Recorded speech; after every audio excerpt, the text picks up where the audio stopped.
The Queen virtually never wades into U.S. politics, but she has a long-standing tradition of meeting with American presidents. So today, all eyes will be on her visit with President Trump, a leader who loves to break the rules, about to come face-to-face with a Queen steeped in tradition.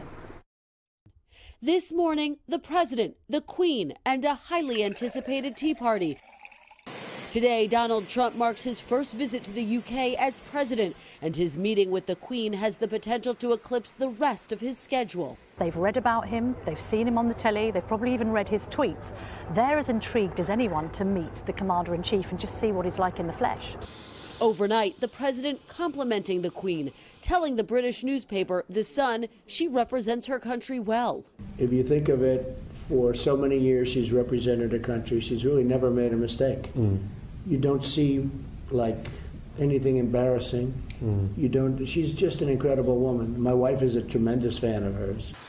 So much a fan, the First Lady chose to wear a dress in the Queen's favorite color, pale yellow, to dinner Thursday at Blenheim Palace, her stylist says. While Buckingham Palace won't host the President and First Lady for a state dinner like they did for the Obamas, they will meet her for tea at Windsor Castle. The palace says there are no obligatory codes of behavior when meeting the Queen or a member of the royal family, but many people wish to observe the traditional forms. So how will President Trump choose to greet the Queen? A royal aide will announce him to the monarch. Then you may expect Mr. Trump to take a small bow, and for First Lady Melania Trump to curtsy. Or the Queen will offer her hand, and the Trumps will politely shake it. President Trump is known for breaking with tradition. Do you expect him to follow protocols today? Funnily enough, I know he can freestyle, but on this occasion, I think he's going to be minding his P's and Q's, probably for the first time in his presidency. A reminder of how these moments are scrutinized, Michelle Obama famously turned heads for touching the Queen's back, a taboo. But the Queen also hugged her. And actress Susan Sarandon recently shook her hand without an introduction. Queen Elizabeth, the longest-running monarch in British history, has met every U.S. president since taking the throne in 1952, with the exception of Lyndon B. Johnson.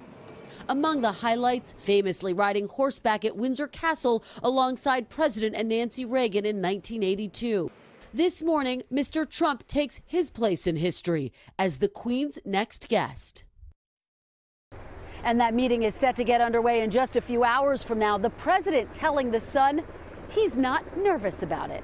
Willie, Hoda, back to you. All right, Kristen Welker, thank you very much to be a fly on the wall. Can you imagine? Wow. That's going to be a good moment. Hello, Today fans. Thanks for checking out our YouTube channel. Subscribe by clicking that button down there and click on any of the videos over here to watch the latest interviews, show highlights, and digital exclusives.